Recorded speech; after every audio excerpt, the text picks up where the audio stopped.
Tayo ay babalik sa simula. Brothers and sisters, we are here in the invitation of this beautiful couple to join them together to the renewing of their vow. Amen. In their 25 years of marriage. Palapakan natin sila mga minamahal. Praise the Lord. Unang pahina ang hakbang sa pagiging isa. My love, Ruth, maraming salamat dahil sumabot tayo ng 25 years in marriage. Nagustuhan ko siya dahil maliit siya pero napakaganda, kulot ng buhok. Laging nakangiti, madaling pakisamahan. Ating punla, may kapal. You are my first and last man and my love of my life. Being married for 25 years has not been easy, especially we spent many years in a long-distance relationship. But despite of our distance, our love only grows stronger every single day until this very moment.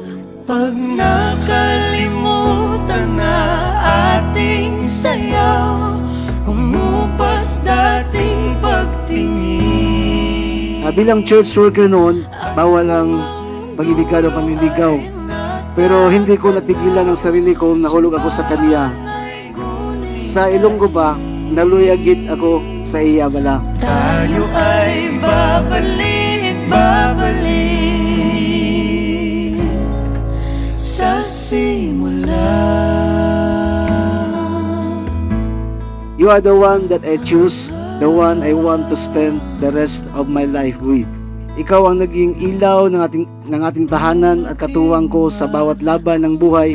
Ikaw lang aking mamahalin at wala ng iba. Wala ng ulan, lagi mong pakatandaan. Yakap ko'y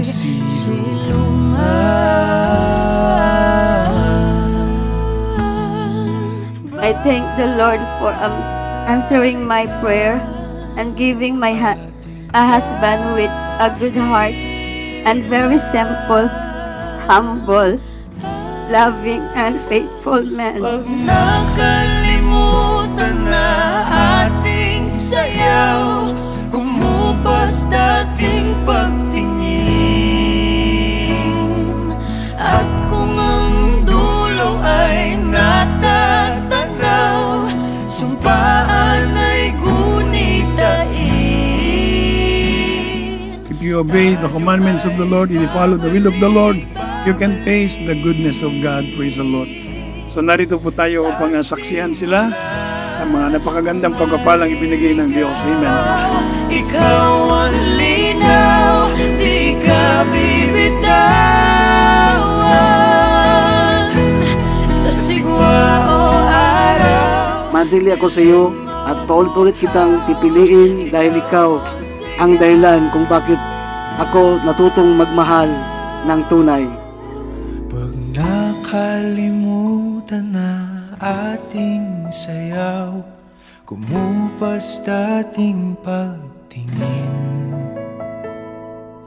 At kung ang dulo ay natatanaw, Sa harap ng ating Panginoong Jesucristo, nangako akong mamahalin, iingatan at alagaan kita habang ako ay nabubuhay. Tayo ay babalik. I promise you, my love, that I will continue loving you for the rest of my life. Kahit na maputi ang buhok mo, mamahalin pa rin kita. Bisan pa magugod-ugod na kalaw, nakatigil lang. Palanggaon giti ka. Through sickness and in health, through trials, sorrow, and challenges in our relationship, at tubangon nato tanang mga pagsulay, nagtabang sa atong mahal na Panginoon. God is always the center of our relationship, of our marriage. I love you so much, love. Sa simula.